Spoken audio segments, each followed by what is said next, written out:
em nome da Câmara Brasil-Israel, eu desejo muito boas-vindas ao Francisco Vignoli, que é o nosso entrevistado de hoje, e as pessoas que estão assistindo. Vamos, então, dar início à nossa 33ª edição do nosso Orgulho Empresarial. E começamos, eu quero cumprimentar também o Mauro, né, meu companheiro de jornada, aí já há quase 2 anos, né, que estamos fazendo... Não, 2 anos não, quase 3, né? Quase 3 anos. Então, Francisco, nós temos como hábito pedir ao entrevistado que faça uma autoapresentação. Então, eu vou passar a palavra a você. Eu não sei se antes o Mauro quer também te cumprimentar ou se a gente já começa com a apresentação. Bom, Francisco, a outra apresentação, Francisco, não é de 1h30, não, tá? Porque o teu currículo é vastíssimo. É um resumo da tua trajetória profissional, por favor. É um Pode mini deixar. mini bio. A presença, Francisco, que eu aceito o convite. Então, obrigado à Câmara, obrigado, Henriette, obrigado, Mauro. Na realidade, quer dizer, embora a aparência com certeza não demonstre, né, eu já estou no 42º ano de formado, numa trajetória que foi muito prazerosa, né, quer dizer, a formação médica, e o legal é você notar totalmente a mudança de comportamento daquele médico que você se forma, daquele médico que você hoje e se correlaciona com a medicina, né? Eu sou formado pela Universidade Federal do Rio de Janeiro, comecei fazendo pediatria, me especializei, depois eu fui fazer dermatopediatria, entrei na Marinha Brasileira para fazer residência, né? E depois de 5 anos na Marinha, tive uma experiência fantástica, porque eu fiquei, né, embarcado, então isso era uma experiência sui generis. Trabalhei com medicina operativa, que é a medicina de guerra. De lá eu saio, né, vou trabalhar no estaleiro, que era o estaleiro Verome. Depois eu acabo entrando no processo administrativo da medicina em empresas de operadoras de saúde. Então, nos últimos 30 anos, eu tenho trabalhado bastante nesse mercado. Acabei fundando algumas empresas nesse segmento. Hoje, a gente participa de 3 empresas no segmento de saúde: corretores, administradores de logística de informação, e temos uma empresa de EAP, né, que é o Employee Assistance Program, que é todos aqueles produtos relacionados a bem-estar. E se confunde com o currículo essa questão de eixo de mudança, né? A medicina se transforma num determinado momento na busca de outros valores, se transforma na busca de bem-estar e, evidentemente, em paralelo, o mercado de saúde ele passa a ser um mercado muito atraente. É um mercado no Brasil hoje de 419 bilhões. Então, 1.000 empresas começam a participar desse segmento e ele sai de uma medicina onde eu me formei, que todo conhecimento médico cabia talvez dentro de uma mala, a um conhecimento hoje infinito, onde a gente está trabalhando com outras realidades, inteligência artificial, metaverso. Quer dizer, entre o guri que se forma com 21 anos até o senhor de quase 65, a gente percebe uma mudança gigantesca na medicina e uma transformação de mercado. Então, aquela medicina que era muito mais humanizada e que tinha uma relação muito próxima ao paciente, ela passa a mudar, tendo em alguns aspectos um comportamento de consumo muito parecido com outros produtos que a gente percebe. Basicamente, essa é a entrada disso, né? Me orientem aí o que é onde a gente pode ir.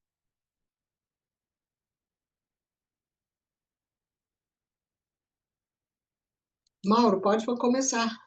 Beleza. Você tocou em alguns pontos do avanço da medicina, né? Então, o primeiro ponto que me chama a atenção é essa muito provável e muito breve customização da medicina. Ou seja, cada paciente pode receber de maneira quase que automática, né? Ver a evolução e ver como os remédios podem ser mais personalizados para o caso dele. Isso já está em desenvolvimento, né, de maneira bem acelerada, e talvez muito em breve, né, a gente vai encontrar isso, porque isso esbarra um pouco na lei de proteção de dados, né, por outro lado. Como é que você vê esse movimento, né, de um lado de um avanço e do outro lado de preservar a identidade desse paciente? essa medicina individualizada, quer dizer, ela nasce muito do processo de mudança de comportamento. Então, quando a gente está falando do histórico da medicina contemporânea, quer dizer, dentro da própria da era contemporânea, a gente vai começar o século passado com uma relação com o médico proprietário da doença. A gente percebia isso claramente, onde determinadas doenças, principalmente aquelas doenças que tinham um caráter muito, muito fatalista, eram vistos como pertencentes ao médico. Era comum, né, as pessoas abordarem assim: não, o que você tem? Eu não sei o que eu tenho. Quem sabe o que eu tenho é o meu médico. E não falar nome de doenças.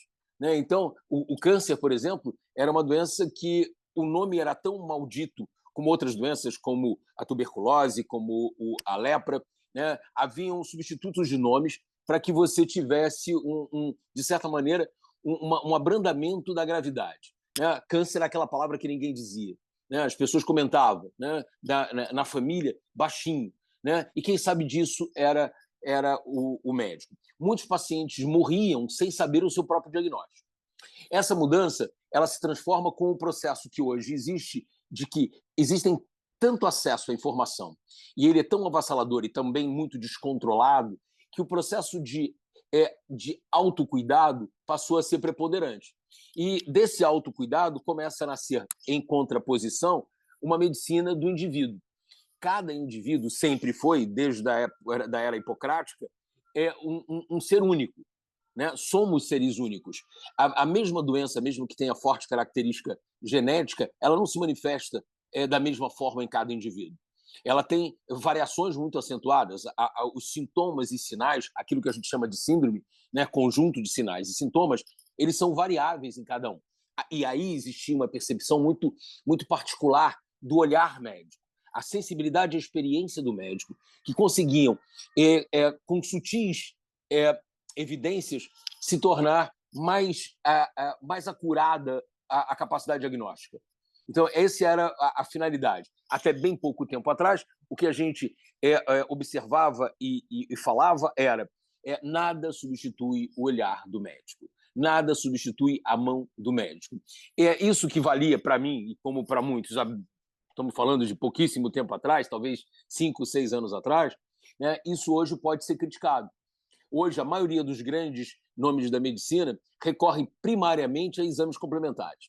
Então, aquilo que o exame era complementar, e é um vício que eu tenho, acabei de cometê-lo, chamando-o de exame complementar, ele já não é mais tão complementar.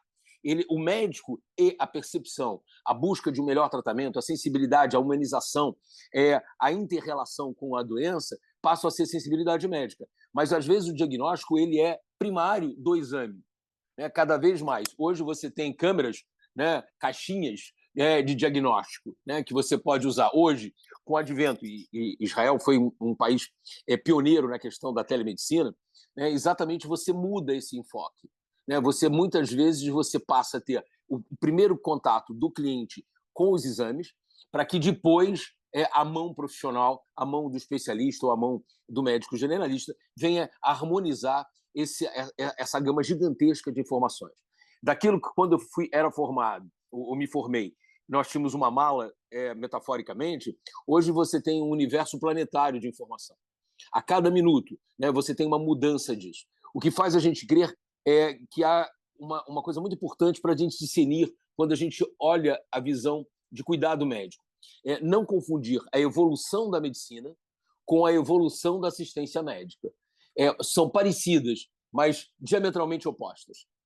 A evolução da medicina ela é fantástica e galáctica. A capacidade da gente distribuir essa tecnologia médica ela ainda é muito precária, principalmente no planeta. Mesmo em países ou em condições razoavelmente ricas, como foi na Itália na pandemia, você tinha o caos. Embora você conhecesse, tivesse capacidades. A distribuição, a assistência médica, ela ainda é um grande desafio. Não sei se te respondi, mas cada vez mais o indivíduo, através de genoma, através de cuidados individuais, ele busca uma medicina totalmente personalizada, diferente daquela que era massificada. O infarto de um não é mais igual ao infarto de outro. Não, exato. Essa questão que você abordou de maneira muito, muito adequada. Eu queria só evoluir lá para frente. Hoje, a humanização faz parte do contexto, como fazemos lá atrás, mas em outra realidade, a realidade tecnológica. Mas lá na frente, a gente está falando de inteligência artificial, está falando de formatação de produtos e remédios de acordo com a necessidade individual de cada um. Está falando também do alerta para aquele paciente, que é a hora para ele tomar aquele medicamento, que não é a hora que aquela dosagem está mais adequada. Isso, claro, previamente estabelecido pelo médico. Né? Estou falando da tecnologia ajudando nesse procedimento como um todo. E é nesse ponto que a gente vê um avanço gigantesco, mas, por outro lado, como que o paciente de hoje ele vai se adaptar a esse novo mundo, um mundo que precisa dar autorização para os dados dele. Né? Como é que fica esse contexto e essa polêmica que hoje existe? Pode ser que daqui a 2, 3, 5 anos ela desapareça, mas hoje é uma realidade. Né? A gente tem um receio, como tinha um receio antes de comprar cartão de crédito, tinha um receio antes de comprar pela internet. Né? São receios que a gente vai tendo e vai, talvez, desmistificando com o passar do tempo.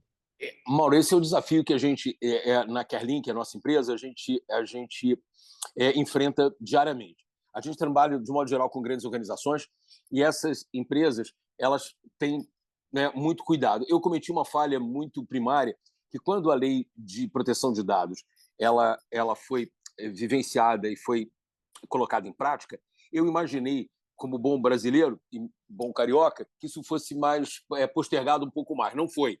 Então, a gente foi meio, não pego de surpresa, porque não era uma surpresa, mas foi pego no contrapé. A gente teve que correr um pouco com mais velocidade para poder se adaptar. Hoje você tem tecnologias, é claro que depois de dados financeiros, os dados médicos eles são os mais desejáveis pelos hackers, porque eles são amplos. Ele vai falar desde religião a moradia, desde de constituição social, casado, separado, né, de opções pessoais. Então, evidentemente, dados são muito importantes. A gente está convivendo bem com isso. Eu acho que, de um modo geral, essas gerações, né, a geração Z, a geração milênio, eles nasceram numa internet de alta velocidade. Então, esses novos pacientes, eles são mais, eles têm uma afinidade com a tecnologia que desmonta um pouco determinadas barreiras.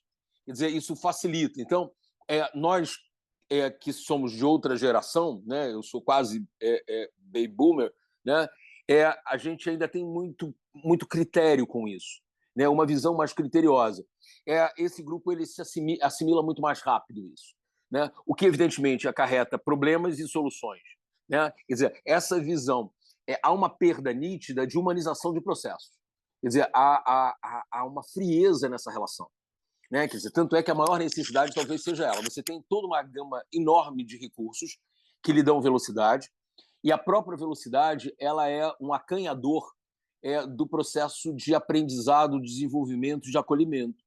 Porque se você bobear, ele é frio, né? Ele é mecânico. Né? Quer dizer, é claro que na nossa área e na nossa empresa a gente já foi acabando com as URAs, né? Mas o falar com máquina na área médica ele é meio problemático, porque em determinado momento de angústia, por exemplo, no caso de uma ideação suicida para um tratamento de acolhimento precoce, você não pode falar com uma máquina, ela não vai ter essa percepção plena. Embora, corroborando o que você está falando, o número de aplicativos que detecta, como eu estou aqui nessa tela, a minha temperatura, a minha pressão arterial e o meu faces emocional, ele é muito grande. Então, hoje você já tem aplicativos que olham, o Violi está deprimido. E se ele está buscando um atendimento numa angústia em relação a uma ideação suicida, isso é um facilitador. Né? Para uma teleconsulta, você perceber que a pressão está alta facilita muito mais a sua abordagem. Você já sabe que o paciente está com a pressão alta simplesmente por um aplicativo muito parecido com o que nós estamos usando agora. Ao mesmo tempo, nós temos uma sociedade cada vez mais dependente de telas. Né? Nós falávamos isso antes um pouquinho de começar, Henri, você e eu, sobre essa coisa de o presencial estar diminuindo absurdamente em função disso. Essa dependência de telas, né, eu me vejo eventualmente dormindo, lendo no tablet. Né? Ela, evidentemente, ela causa vários sintomas, tanto sociais quanto orgânicos, né? Desde lesões de córnea, né, a processos de que as luzes azuis elas sensibilizam todo o sistema límbico, o sistema de sono, acarretando 1,5 milhão de problemas. Então, nós estamos vivendo uma fase complexa, né? Crianças já sofrem disso, e esse processo de desumanização, tanto no acolhimento da assistência médica quanto no indivíduo em desenvolvimento, ele acarreta uma gama enorme de problemas, e a gente está começando a conhecer esses problemas. Já temos doenças sobre isso, né? Essas 2 gerações que eu coloquei para vocês, elas têm dificuldade de inter-relações, né? Elas já têm dificuldade de perceber determinado tipo de comentário. Por exemplo, né, estudos mostram, eles não percebem o sarcasmo, por exemplo, né? Quando determinadas brincadeiras não são percebíveis, porque ele precisa ter uma bagagem maior literária e de convívio social. Ele lê menos livros ortodoxos e tem um convívio social menor. Então, por certa maneira, ele não é ele é muito bom numa relação como a nossa aqui, mas ele é muito distante de uma relação social, né? Não sei se respondi, porque a resposta acabou sendo longa, né? Excelente. Então, falando sobre isso, a questão da medicina humanizada, me chamou a atenção essa questão da saúde mental, né, da saúde emocional. Nós temos aqui nas Olimpíadas o exemplo da Simone Biles, né, que há 4 anos atrás ela abriu mão de competir e claramente falou, de uma forma transparente, eu vou cuidar da minha saúde mental. Eu acho que isso foi uma virada de chave em nível mundial, ela se declarar problematizada na saúde mental, né? Então, eu queria que você comentasse isso e com o gancho já na questão da saúde emocional nas empresas. Como é que as empresas estão lidando com essa questão da saúde mental, que ela chama de mental, mas eu prefiro o termo emocional. O que a gente percebe, Henriette, é uma evolução e muitas vezes uma mudança de nome para as coisas.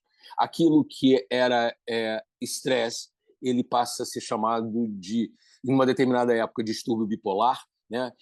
Existem as doenças da moda que não são muito diferentes no indivíduo. Então, para a gente se colocar, a evolução filogenética de um indivíduo, de nós, por exemplo, ela precisa de uma carga milenar, muitas vezes.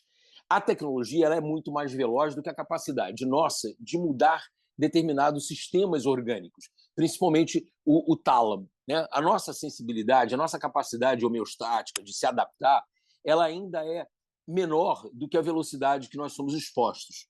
E isso você percebe em todos os avanços tecnológicos, né? A fragilidade do corpo em relação à velocidade dos carros, a capacidade de adaptação da mente em relação aos meios novos de tecnologia, de informação e comunicação. Então, o que gera que hoje talvez nós tenhamos a população mais ansiosa de todas as eras. O Brasil é tido como o país mais ansioso do mundo, né? E essas classificações vão mudando.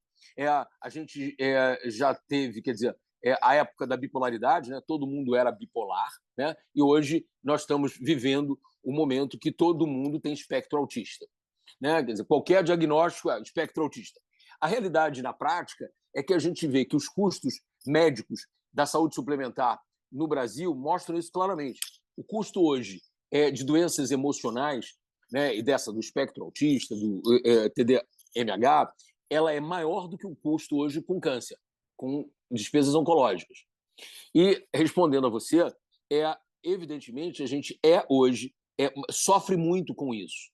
Porque essa velocidade, quer dizer, quando a gente vai e pensa no trabalho remoto, ele não foi tranquilizador. Ele, hoje, você trabalha no teu lugar de lazer. Aquele que no passado recente era o teu lugar de descanso, virou a sua mesa de trabalho, né? Então, você não desliga mais, né? Então, quando você fala da saúde emocional nas organizações, é uma preocupação. Hoje eu vim de um fórum que falava exatamente sobre qualidade de vida, e o assunto maior era esse, né? Essa questão de como está o comportamento, né? A gente brincava em relação ao pedido do funcionário hoje, quando ele pergunta sobre uma nova oportunidade de trabalho, quantos dias ele tem em home office, né? Porque houve uma mudança, mas não houve uma mudança adaptada, nem no sistema emocional, nem no sistema social, em relação a essa velocidade. A minha visão é que a velocidade é o causador do problema. Tudo é muito rápido, né? Se nós três, ou com os outros partícipes, tentássemos nos encontrar hoje, teria toda uma questão logística complexa. Carro, a hora do jantar, mobilidade, o trânsito. Se nós fôssemos nos reunir fisicamente, isso seria muito complexo, mas também teria um tempo para que as coisas acontecessem, né? Eu brinco dizendo que Machado de Assis só era o Machado de Assis porque ele andava de bonde. né? Se ele fosse escrever no mundo de hoje, talvez ele não fosse tão rico em detalhes, né? Então, é muito importante a gente observar isso. Quer dizer, as empresas estão muito preocupadas, porque hoje a questão do burnout virou uma doença hoje oficial, né? Ela passa a entrar no Código Internacional de Doenças e é considerada uma doença ocupacional, né? E que é muito difícil, porque as empresas têm o vetor voltado para o sucesso, né? Voltado para metas. E como é que coaduna a busca de metas, né? Bater cada vez mais, lucrar cada vez mais, que é o espírito da razão empresarial ou da razão do sistema, com a agressão indireta em cima desses funcionários? Então, a gente nunca viu tantos casos de ação suicida, né? Empresas de offshore, por exemplo, que a gente trabalha com frequência, têm um nível de estresse altíssimo, altíssimo. Empresas de venda, idem, né? Com surpresas de mudanças de comportamento, né? Essas empresas de logística de entrega, né, como Mercado Livre, por exemplo, que passou a Petrobras em valor de mercado, né? Quer dizer, para que toda essa operação seja feita, há um nível de estresse altíssimo, que, na minha visão, nós organicamente não estamos preparados nem adequados para esse tipo de velocidade, né? Esse tipo de agressão, né? E isso entra em conflito em tempo integral. As empresas estão cada vez mais buscando isso, né? Buscando esse tipo de capacidade diagnóstica precoce. Todas elas estão falando, principalmente as grandes organizações, em núcleos de bem-estar. A palavra saúde ela passa a ser substituída por bem-estar, buscando um equilíbrio, né, para que isso aconteça. Então, hoje uma empresa falava uma coisa muito interessante. Já que ela é uma empresa, né, de origem espanhola que não curte a questão do home office, ela inventou um sextando, que na sexta-feira os funcionários saem às 2 horas da tarde e ganham esse benefício porque trabalham a semana inteira num horário clássico, né? Então, as empresas todas estão tentando se adaptar a esse regime veloz da vida do mundo digital ou do mundo virtual. Francisco, te ouvindo é extremamente interessante esse tema, né? Dentro desse contexto que você colocou muito bem, as empresas, de um lado, estão criando alternativas para o bem-estar, ok, né? Planos e procedimentos.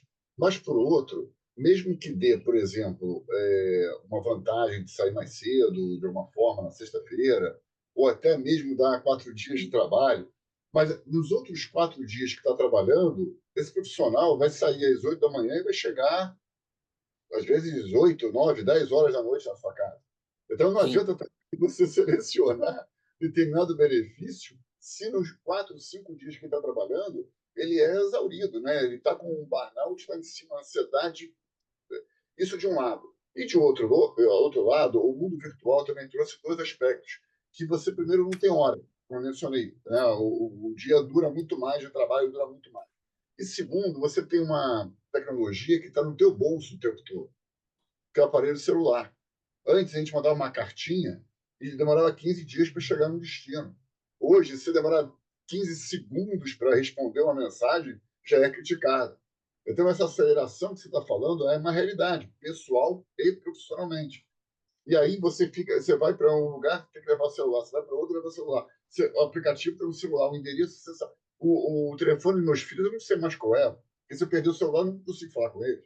Então, Sim. é uma outra realidade, eu preciso estar com o celular colado. E a gente está falando de uma tecnologia que depois vai se transformar em chip. Né? Como que isso vai se dar lá na frente? Vai ficar olhando o tempo todo, já tem relógio, né? Já tem outras coisas também que fazem esse papel. Então, como vai ser isso, né, Francisco? Então, a tradição que ocorre do ponto de vista pessoal e profissional também.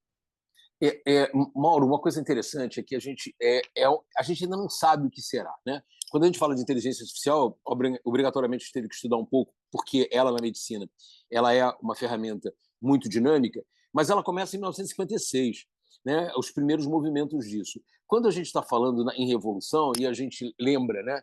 A descoberta do fogo ela foi fundamental para a humanidade, mas a tocha ela teve um papel muito interessante. Era o fogo em movimento. Né? Então, quando o homem inventa a tocha, ele consegue a lanterna, ele consegue a arma, ele consegue o movimento.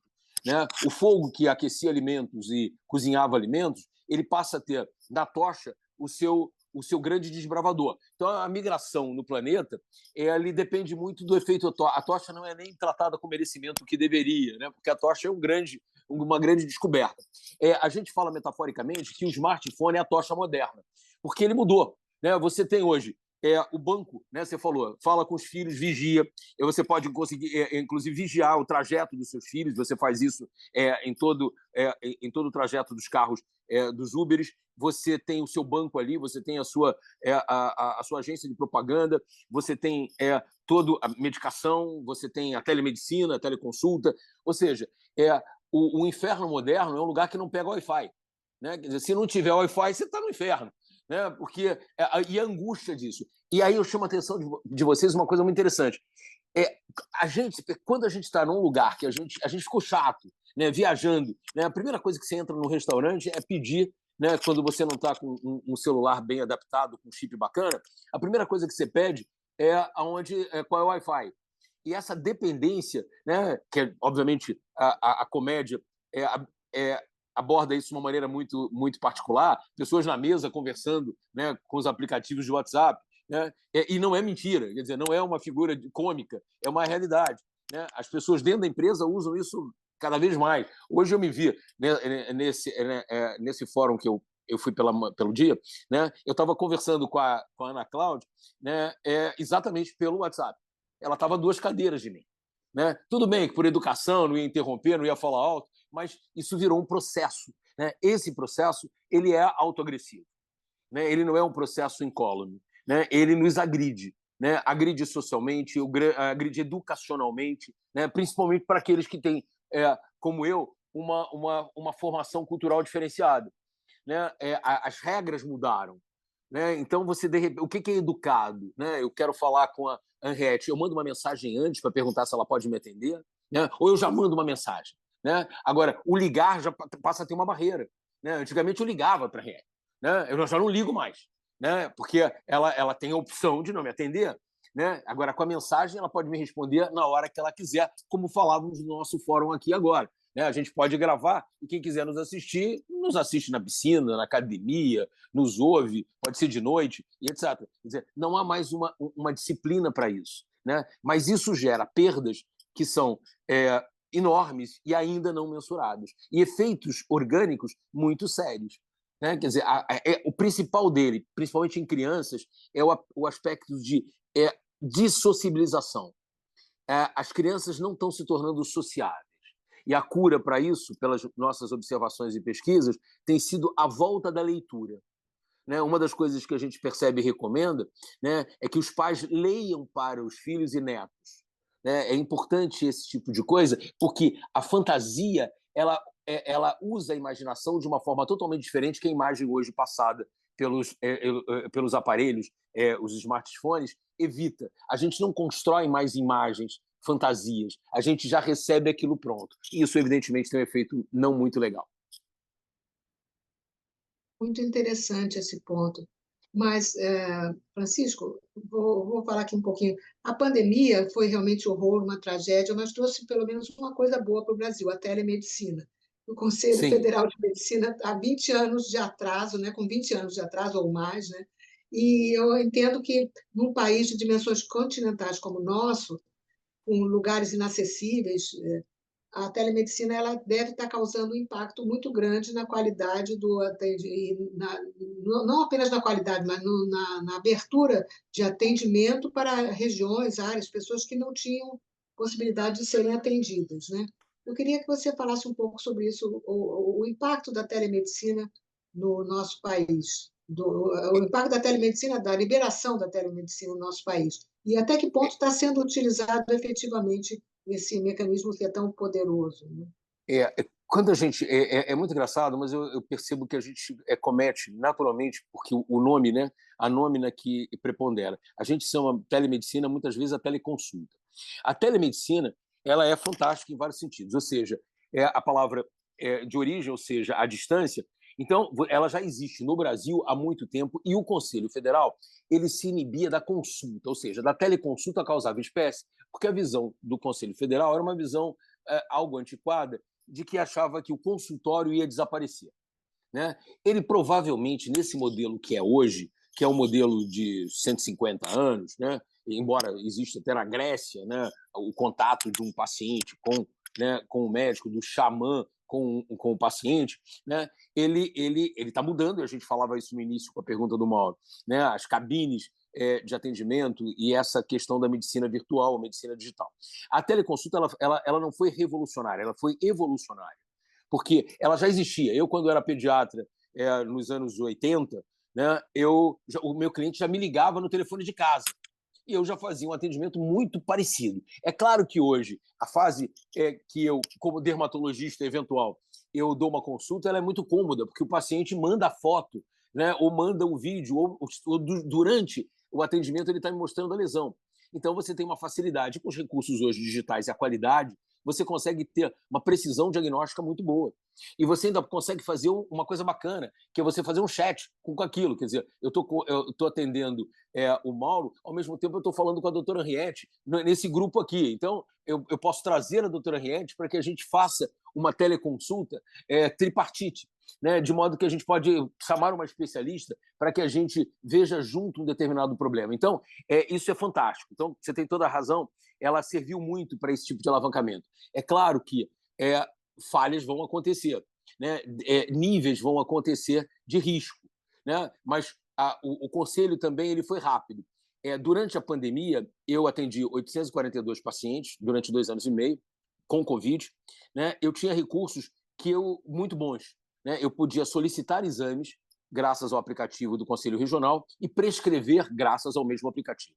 Então, isso deu um dinamismo enorme ao processo. Né? Quer dizer, é o que eu brinco com a história da tocha. Né? Não é o fogo, era a tocha. Né? Não era o telefone, era o celular, era o smartphone, que é parecido com o celular, mas é muito diferente. Né? Ou seja, o que valeu na teleconsulta foi a prescrição remota. Então, o sucesso veio da prescrição, porque não adiantava eu atender, dar um diagnóstico e não conseguir fazer nada. Né? Tá legal, você está com dor. Tá com dor, é verdade, você está com dor. Procura um hospital para que ele te prescreva. Quando isso se juntou, isso tem um sinergismo fantástico. Né? Então, a mudança, o segredo do sucesso, ele está naquilo que acontece depois. O advento de uma tecnologia com o advento de um hábito ou um advento de um aplicativo. Então, quando você tem esse sinergismo, você tem uma mudança comportamental. Quer dizer, o celular era bacana, mas era um telefone móvel. Era igual a todos os outros telefones, não fazia nada. Ele dizia alô, bom dia. O smartphone, ele foi realmente revolucionário. Né? Ele foi diferente. A brincadeira do fogo e da tocha e a brincadeira no nosso negócio da teleconsulta, a teleconsulta mais a prescrição digital. Quer dizer, quando vem a prescrição digital, a gente tem um processo revolucionário. Né? Isso deu gás ao processo. Né? Quer dizer, o conselho que foi lerdo na Assunção, os 20 anos que a Henriette fala verdadeiros, ele também foi muito rápido no sentido de que houvesse essa digitalização e a aceitação que ele fosse Brasil. Antigamente, eu, médico carioca em São Paulo, tinha que ter um registro local. Com a pandemia, essa brincadeira acabou, né? Generalizou-se isso. Então, o conselho passou a ter uma velocidade muito grande de prescrição, com todas as suas sub-receitas, a receita branca, aquela que fica retida. As farmácias também se adaptaram muito rápido. Né? Uma receita controlada é captada pelo WhatsApp ou por um QR Code. Então, você teve todo um dinamismo muito grande. E isso foi fantástico. Eu acho que essa questão foi revolucionária nesse sentido. Sim, mas só um adendo. Você falou muito bem que o telemedicina é confundido com teleconsulta, mas telemedicina é muito mais amplo do que teleconsulta. Nós sabemos de equipes médicas que numa cirurgia, estão sendo teleguiadas por outros médicos mais... Sim. Não vou ser competente. E isso é um aspecto também muito importante da telemedicina, né, que ficou disponível. Né? Eu tenho um médico que mora nos Estados Unidos, mas ele atende de lá. Ele orienta outros médicos aqui no Brasil, por exemplo. Inclusive com certeza. Duas questões novas passam a tramitar nisso, Henriette. A questão do metaverso, onde você pode ter toda uma inter-relação, um novo ambiente, onde você possa ter toda uma projeção que melhore isso, quer dizer, todo o uso de imagens que podem ser passadas com velocidade. A telemedicina ela tem um grande impulso na radiologia. Né? Quando eu, radiologista, estou acompanhando um exame que está sendo feito numa clínica radiológica de um hospital público, por exemplo, e eu dou o diagnóstico da minha casa, isso já acontece há muito tempo, né, muito antes da pandemia, isso me facilitava. Eu poderia ter especialistas capazes de dar diagnósticos muito remotos. A questão da telecirurgia, ela depende de equipes médicas, e acontece hoje, né, já existem vários casos, inclusive, de separação de siameses, em que o cirurgião estava remoto. Aí havia uma equipe em loco, né, que manuseava braços mecânicos, e a cirurgia em si poderia ser coordenada por um médico remoto ou um médico distante. Quer dizer, isso acontece sim. Ainda não é uma grande escala, mas isso é plenamente factível, né, porque você tem toda a união entre robôs, né, e a questão da comunicação remota. Então, se o robô está no campo, obviamente, quando a gente fala robô, ainda não chegamos àquele momento que o robô faça tudo sozinho, né? Ele já faz muita coisa sozinho. A cirurgia de catarata, por exemplo, né, ela é uma máquina que faz praticamente hoje. O papel do médico é a introdução do paciente à máquina, né, e a saída dele da máquina, né? Esse tipo de cirurgia ele é um sucesso e é feito quase que, né, 80% pela máquina, né? Outras cirurgias abdominais, você já pode usar os braços com uma equipe local, né, e um orientador médico, né, que pode manusear esse joystick, né, de uma forma remota. É uma realidade, sim, né? Mas ainda não é plena, né? E como os meios de transporte, como a evolução, a gente vai ter nos meios de transporte ainda a tração animal existente no Rio de Janeiro, né, que sai em países até fora, né, países de primeiro mundo, você ainda vai ver a tração animal por qualquer motivo. Você vai ver também a medicina em um nível tecnológico fantástico e, ao mesmo tempo, aquela medicina artesanal que ainda perdura, né, com os seus méritos e etc. Né? Então, quer dizer, você vai ter sempre esses jogos. Mas até a questão do mundo digital, ele transformou muito a medicina. Talvez tenha sido das áreas a mais transformada recentemente, em onde todos perceberam. E uma coisa fantástica dessa sociedade digital, ela se adaptou com muita velocidade a essas tecnologias, né? Eu diria que semanal, né? Sem nenhum tipo de prurido, né? Qualquer paciente se adaptou a isso com muita facilidade. E só para frisar, além da teleconsulta médica propriamente dita, a teleconsulta em psicologia ela foi muito ascendente. Hoje eu diria que grande parte das terapias remotas são vigentes no Brasil. Você tem hoje uma gama enorme de psicólogos que fazem terapia remota. Isso virou a nossa empresa faz isso já há 4 anos de uma maneira gigante, né? É cada vez mais frequente. Eu diria que os consultórios estão cada vez mais abandonados por tudo aquilo que a gente comentou, transporte, tempo e etc., por uma questão confortável de você poder ter um acesso, que não foi diferente daqueles que a gente viu no banco, né? Hoje, o Mauro tem um banco 24 horas, que era uma ferramenta de propaganda de alguns, né? Hoje é uma realidade absoluta, né? Ele pode, com todos os limites de segurança, né? Ele pode operacionar o banco, né? A agência, a reserva de hotel, etc., remotamente a qualquer momento do dia. Francisco, eu queria trazer 3 questões do que você colocou agora. Vamos ver se a tua memória, como é que vai funcionar isso. A primeira, você mencionou agora sobre psicologia, você tem um serviço sobre isso, mas é humanizada, né? Ou seja, um psicólogo que atende o paciente. Não é uma Hoje máquina, né? não é uma máquina, mas tem isso que eu quero chegar. Como é que você vê várias pessoas utilizando agora a inteligência artificial, né? Até por voz, para poder fazer psicologia? Essa é a primeira pergunta. A segunda pergunta é como a inteligência artificial ou a tecnologia de forma geral, elas podem favorecer também o acesso à saúde em regiões mais distantes, regiões que não têm médicos, né, de maneira mais adequadas, né, ou até uma estrutura. Como é que ela pode ajudar a chegar nessas regiões?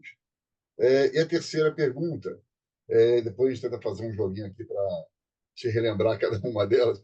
A terceira pergunta voltando um pouquinho, a gente está falando agora de tecnologia, desse avanço enorme, sem dúvida nenhuma, mas você mencionou antes um ponto que eu acho extremamente relevante, que é a socialização, tanto da geração mais nova, que está isolada em casa, né, pegando só o computador, o celular, e não sai de casa muitas vezes, como também, a partir do envelhecimento populacional, que é crescente no mundo inteiro, pessoas mais idosas também que ficam meio isoladas e por uma série de questões, até pela queda, né, que pode acontecer, ou pela falta de vontade, elas ficam também encolhidas na casa delas, né, por exemplo. E aí a socialização também afeta, e aí o processo depressivo e por aí vai. Então, dos dois lados, né, a falta de um e a falta do outro. Como é que você vê essas questões todas nesse mundo tão digital, mas ao mesmo tempo tão solitário? É, vamos começar de trás para frente, Maurinho. A primeira coisa, quer dizer, é uma questão de cultura, talvez não do indivíduo. O indivíduo ficou naturalmente mais egóico no seu uso de tecnologia, que ela é mais ou menos privada. Talvez a última fração são as películas que dão mais privacidade. Quer dizer, então você cada vez mais está dentro da sua telinha, né? E esse mundo, e você fala com o mundo através dessa tela. Ao mesmo tempo, se você tiver uma cultura onde você consiga expandir isso, usando o exemplo do idoso, ferramentas como o WhatsApp e ferramentas como câmeras digitais, você consegue mais segurança, você consegue maior comunicação. Se você tiver disciplina e mais sociabilização e mais afeto familiar, você consegue unir as pessoas através dessas ferramentas. Como tudo foi na vida, né? Quer dizer, como o Gutenberg na imprensa, como hoje a inteligência artificial, o início é muito criticado. E nós estamos vivendo a fase da crítica, né? A inteligência artificial hoje ela é temerosa, evidentemente, porque como a velocidade da imprensa no passado era lenta, era uma coisa meio carimbo, né? Hoje ela tem uma velocidade espantosa, né? Todo mundo tem impressoras, né, que fazem órgãos, né, dentro da sua casa, né? Impressoras 3D. Quer dizer, é uma loucura imaginar isso dentro de uma ótica pregressa tão recente, né? Mas quando você observa o uso da tecnologia, carece o bom senso, né? Carece a inteligência humana. Você pode usar isso, famílias podem jantar com seu filho que está estudando fora do Brasil, né? Colocá-lo na mesa ao lado, conversar, participar com disciplina, né? E ter esse tipo de afeto. Muito recentemente, a gente, para fazer um contato com um filho que morasse no exterior, era um custo muito alto, uma dificuldade tecnológica muito grande, né? Hoje você faz isso a custo zero, né? Os mecanismos de financiamento disso são outros, quase que desconhecidos, né? Da onde o WhatsApp ganha dinheiro, né? Que ganha, mas da onde ganha, né? Você não bota uma fichinha no seu celular para fazer uma ligação internacional, né? Então, quer dizer, essa forma de utilização ela é muito muito particular. A inteligência artificial, principalmente a generativa, ela ainda é meio bagunçada no bom sentido, né? Ela ainda é uma fonte muito duvidosa. A questão do médico da primeira pergunta é que o uso da inteligência artificial ainda falta e precisa da sensibilidade médica. Mas ela ajuda muito, principalmente em pesquisas, né? E você tem um argumento muito grande. Como o raciocínio médico clínico, ele é, de certa maneira, um algoritmo, né? Você pensa, né, em síndromes, né, conjunto de sinais e sintomas. Então, você tem a febre, né, a dor, né? A febre, quanto ela é, que horas ela é, a dor, aonde ela é, que tipo de dor. Então, você vai criando algoritmos. Todo raciocínio médico ele é um algoritmo. Só que um algoritmo é mais rápido pela própria capacidade de raciocínio humana. Então, a medicina ela tem uma empatia muito grande com os algoritmos. Então, a IA ela pode mimetizar isso com muita facilidade, porque já era assim. Quando eu me formei, um livro clássico de medicina interna, que era o Harrison, ele fazia algoritmos para você dar diagnóstico. Quer dizer, ele ia fazendo uma aranha, né? Puxava dali, febre assim, dor assim, né? Paciente assim, idade, sexo, lugar. E essas ramificações iam te levando a um caminho de um diagnóstico. Isso não era nada mais, nada menos que um algoritmo. Só que um algoritmo numa planilha, né? Quer dizer, então é fácil de você mimetizar isso por um algoritmo matemático qualquer de IA, né? Então, ela vai ajudar muito para isso, né? Determinadas características que você preencha, você vai rapidamente ter um bloco de hipóteses diagnósticas mais preciso, né? E com outras ferramentas que você pode alocar, como aplicativos de sensibilidade, deprimido, né? Triste, obeso, hipertenso, suando frio, etc., né? Movimentando muito, né? Quer dizer, hoje você tem várias percepções que você pode usar, mesmo na medicina clínica como na medicina psiquiátrica. Né? Se você percebe o comportamento, tiques nervosos, né? Movimentos repetidos, isso tudo já induz a um diagnóstico. Então, eu só vejo com bons olhos, né? Desde que a sensibilidade, a humanização do processo e a inteligência humana não se subverta à tecnologia, né? E questione qualquer resultado, como você questiona o seu saldo bancário. Não que você não acredite no seu banco, mas você olha lá de vez em quando para ver se aquilo bateu. Ou o cartão de crédito, né? Quando você vê o resultado, se assusta, aí você, peraí, aonde eu gastei tanto? Né? Quer dizer, essa mesma motivação tem que ser usada para qualquer ferramenta. Né?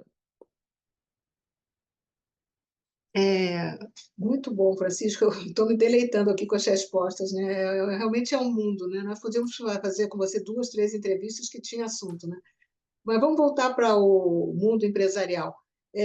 Eu me lembro quando eu comecei a trabalhar na Petrobras, década de 70, tinha lá o departamento médico, então era um consultório. Eu queria saber qual foi a evolução da assistência médica e o que a gente pode imaginar para o futuro da assistência médica nas empresas. Quais são as tendências que estão acontecendo, ou como está no momento e para onde vamos, né? Onde estamos e para onde vamos em termos de assistência médica, A no gente no mundo Brasil, empresarial. a gente no Brasil tem vários serviços que servem às empresas, né? O próprio SUS, todo o funcionário tem direito, né? Então ele pode usar o Sistema Único de Saúde, que tem vantagens fantásticas, é propagado em prosa e verso como o maior sistema unificado de saúde do mundo, é verdadeiro, ele tem vários serviços fantásticos, ao mesmo tempo, como tudo que é muito grande, é muito difícil administrar. Também tem falhas e atos fantásticos. Né? Foi muito útil na pandemia. E as empresas hoje, elas usam 2 ou 3 tipos de serviço. O primeiro deles é esse, né, a saúde governamental, que ela paga por isso. Isso cria muitas vezes espécie, porque ela tem um pagamento duplo. E a saúde suplementar, que é o plano de saúde que a gente conhece aí, famoso. Né? E esse grupo, ele contempla hoje alguma coisa em torno de 48 milhões de pessoas. E ele é bem diferente do sistema único. Ele é muito eficiente. Ele é requintado, eu diria, com nível de satisfação muito alta. E muito caro. Né? Então, aí nós chegamos, quer dizer, quando você olha a empresa, você olha resultado, olha lucro, olha a margem de contribuição, você olha um negócio. Para as empresas pagarem 2 vezes é, de certa maneira, um custo duplo. Mas muito importante, porque se as empresas não estiverem oferecendo ou subsidiando a saúde suplementar, né, o que acontece, evidentemente, é que você não vai reter talentos, nem vai dar uma qualidade de serviço bacana. Mas num país de 210 milhões, por exemplo, você tem 48 milhões que tem esse tipo de saúde que eu acho muito legal. Ela é muito legal, mas muito cara. É muito cara, mas por quê? Porque ela é uma economia ainda muito assimétrica, regida por desconfiança. Então, ninguém confia em ninguém. Né? O hospital não confia na operadora, a operadora não confia no hospital, o paciente olha a conta, e assim sucessivamente. De modo que, por isso, ele acaba sendo mais caro. Nesse universo de saúde suplementar, que a gente milita, a gente vai ter alguma coisa chamada de 40% de uso indevido, que a expressão exata seria mau uso, abuso, fraude e redundância. Então, é um sistema desperdiçado. Né? Ele desperdiça muito. E, por isso, ele é caro. As empresas, quando têm alguma coisa menor do que 10% da folha de custo com a saúde suplementar, só para lembrar, a saúde suplementar é essa, que é dos planos de saúde, a complementar são as clínicas que ajudam o SUS, e a saúde básica é a saúde que o SUS oferece, a que todos temos, em tese, direitos, desde que a gente tenha esse vínculo funcional. Voltando à saúde suplementar, os planos de saúde, como a gente vulgarmente fala, esses planos têm um nível de qualidade que eu reputo muito legal, muito bom, né? Mas, evidentemente, claro, com críticas, etc., mas, evidentemente, ele hoje está indo para um caminho onde há cada vez mais um empoderamento do cliente através dessas ferramentas que o Mauro levantava e que você também levantava, dessa modernidade, para que tenha um controle melhor do uso disso. Lembrando-se que longa permanência hospitalar não é uma questão de preço. Né? Medicina é uma ciência, na realidade, um conjunto de ciências que o excesso também causa problemas. Eu sou amigo do Mauro, eu não vou dar para ele um antibiótico de 8 em 8 horas. Eu gosto dele, eu vou dar um antibiótico de meia em meia hora. Né? Em vez de dar 3 por dia, eu vou dar 50 por dia, porque eu quero que ele melhore rápido. Né? A lógica médica não é assim. Né? O excesso, existe uma palavra bonita, que é iatrogenia, é aquele processo que acontece por causa da mão do tratamento. Né? Um efeito médico, uma doença causada pelo tratamento, né? Então, a medicina, quer dizer, eu também posso ser gentil, olha, acabando a palestra aqui, eu queria doar para os nossos ouvintes, né, uma cirurgia de apêndice, né? Todo mundo pode ir lá e fazer. Ninguém vai fazer uma cirurgia de apêndice, embora possa vir a ter o risco de uma apendicite. Ninguém quer esse tipo de tratamento, né? Não é bem assim, né? Evidentemente, nesse mercado onde há uma busca por uma qualidade de vida melhor, a questão do bem-estar e uma longevidade, né, com toda a tecnologia disponível, né, e é muito boa, muito bacana e muito rapidamente democratizada, você vai ver no Brasil nuances fantásticos, assim, talvez a medicina de ponta igual a qualquer lugar do mundo, ao mesmo tempo doenças endêmicas como a tuberculose continuando matando no Brasil em cargas gigantescas, né? Quer dizer, volta de doenças como o sarampo, né, como a varíola, né? Quer dizer, são doenças que você tem. Então, por quê? Essas bactérias e vírus, elas são muito mais anteriores à nossa vida no planeta. Então, eles ainda são os donos do planeta. Essa adaptação é muito difícil. Para não fugir da resposta, as empresas elas estão cada vez mais se preocupando com esse custo. Muito, muito. Né? De certa maneira, o nosso trabalho tem crescido, porque há um momento onde as empresas querem conhecer mais as formas de gerenciar, e é isso que a gente tenta auxiliar as empresas, esse processo. Não viabilizando só custo, mas custo é uma coisa muitíssimo importante nessas organizações, porque, evidentemente, ele sai da margem de lucro das organizações. Ele é um excesso. Então, as empresas, querendo ou não querendo, não é uma questão social, uma questão de bom samaritanismo.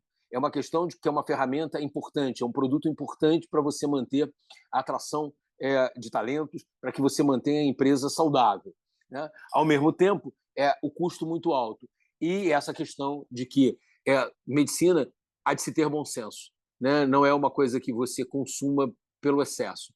O excesso de custo médico também pode denotar agravamento das questões de saúde e não simplesmente melhor assistência médica. Por isso que eu comecei falando da diferença entre a evolução da medicina e a evolução da assistência médica.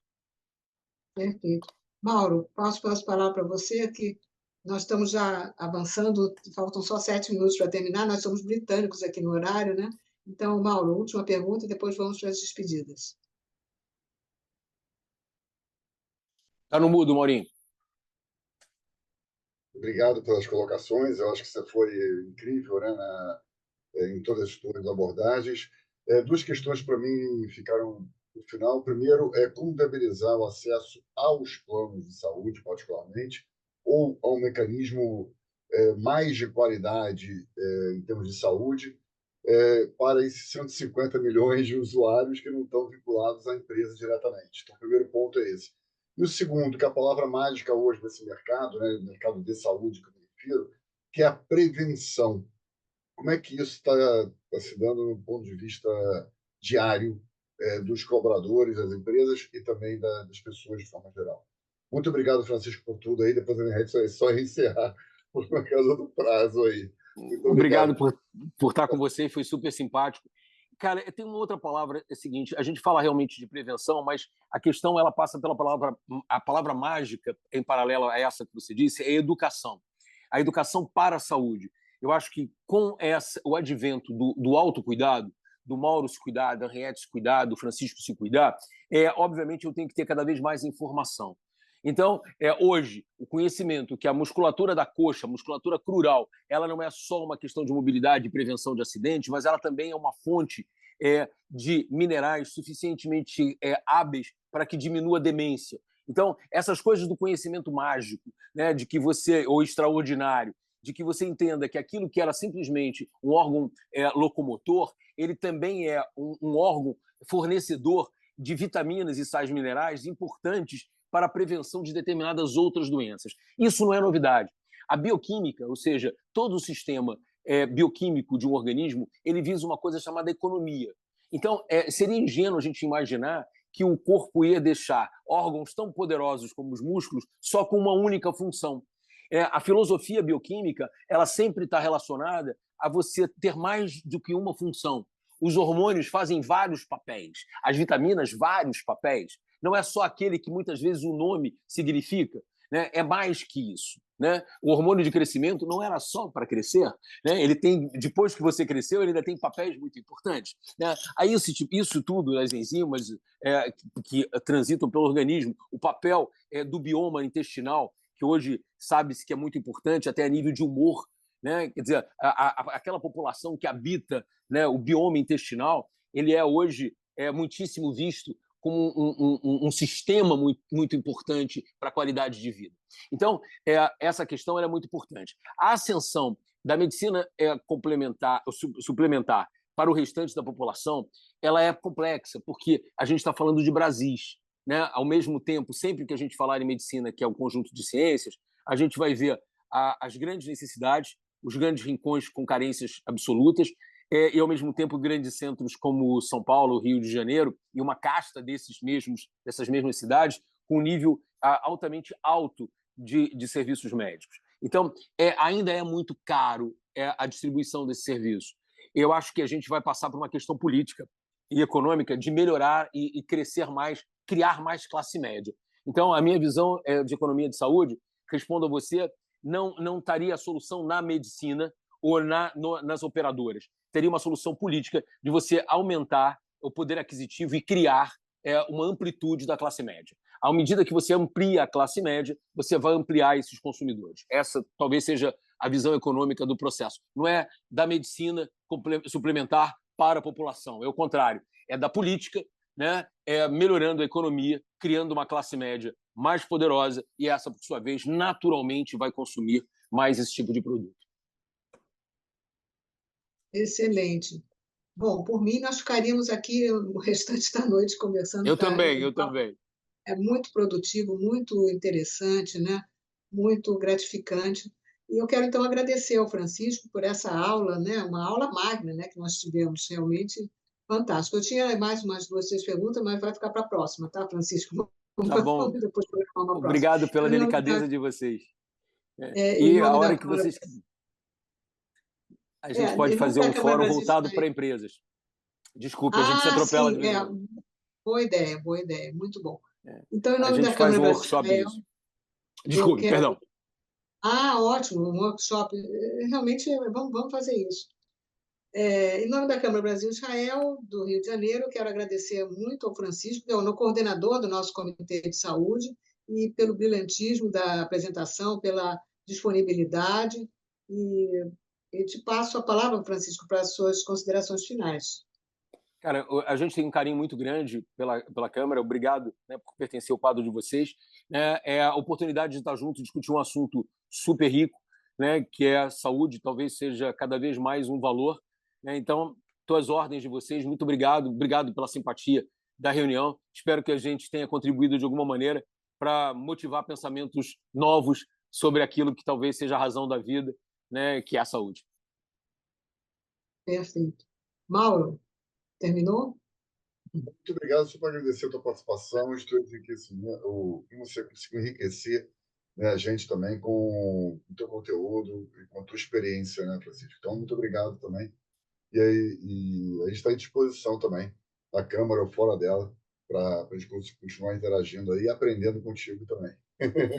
E eu com vocês. Obrigado. Obrigada, boa noite.